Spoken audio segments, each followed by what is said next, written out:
All right, we'll be talking today about our son, Dougie Nagy, and he is 40 years old. He has two brothers and a sister, and he lived at home for his first 18 years in West Point, Virginia, and after that we were relocated to Richmond, and he went to Southeastern, where he stayed for 23 years. We were quite happy with Southeastern. We thought that this would be the place that Dougie would end life, and that it was a very good place. And when we heard that he had to move, it very much upset us, and we sort of dug in our feet. When we were told that Dougie had to move, of course we went to the legislature and we argued our case that Dougie belongs there. And then we just decided to ignore it. And yes, and then we sort of ignored it and told our case manager, Lenny, who was with us from day one, that we were just thinking about it. And then I guess we were sort of pushed into it when they started downsizing, and we contacted Lenny, and Lenny started finding us places. And then we went to one place in Charlottesville where they lined up the people on the porch, and the property was not well kept. And I do not remember anything about the inside of the house, but just because it didn't fit in, we said no. And then we went to Goochland, which was lovely and very home-like.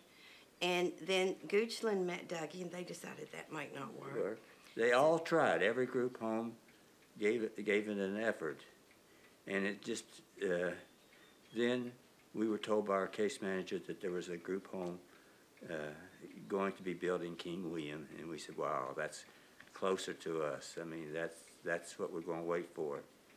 And then she called and said that Good Neighbor had a home that she would like for us to see. And so we went there, and it looked nice. And one thing that they always told us, that get everything, that these groups' homes will promise you things, get them up front, because you may not get them later. And so I want you to know that they took Dougie's room and completely changed it. They put a 36-inch TV above his bed, at the foot of his bed. They lazy boy.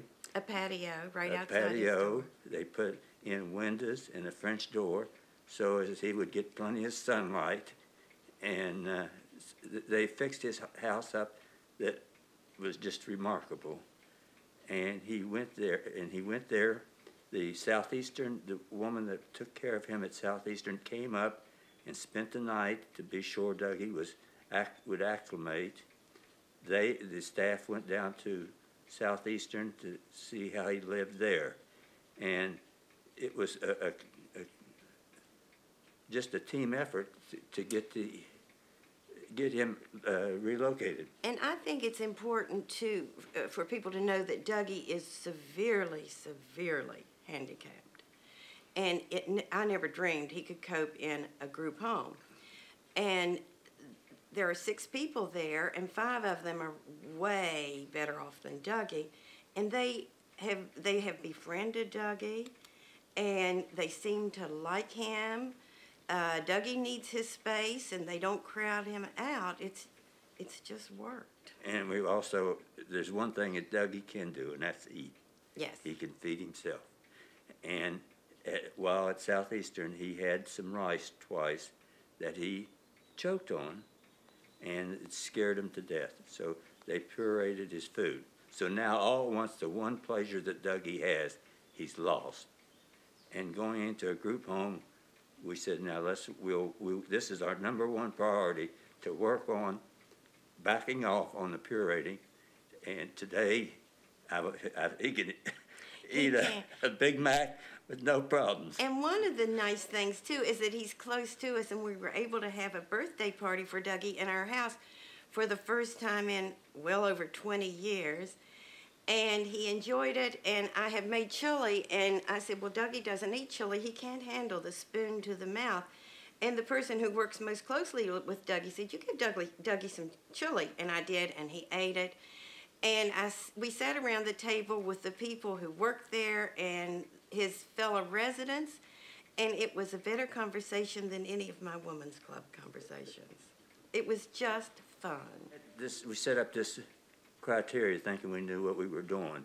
And we said, okay, the group home that he goes to has to be run by a church or a public organization where there is a succession. We said the place cannot be rented. It has to be purchased so that it's not here today and gone tomorrow. Dougie had not been up steps in 23 years, and we said, so it has to be on one floor because he can't walk, he can't go upstairs. And there has to be some latitude that if Dougie does not want to go to day care, he doesn't have to. We don't want a place where that during the day there's no one there, so he has to go whether he wants to or not. And that most of the things we have kept. The only thing is, the first day he fooled us by learning to walk up the steps. Absolutely. The first day, and then we saw that the ownership was not as important as we thought, and but it is owned by the. We were afraid of for profit, and you know, profit is a nice motivator for people to keep things straight because they need to watch their profit. And where Dougie is now is the one place that said it's okay if he doesn't want to go to day care. But they will work with us. Yeah. And the other thing is, you know, we depend on hospitals every day, and they're for profit. The thing to do is not to close your mind to it because you know that it has to happen. And we're glad we acted when we did because we got a nice choice and we're very happy with it. But you just have to try it. And our next journey we're going to do is that it has a big backyard that's fenced in. And Dougie's going to get to see his dog, so he'll run out there.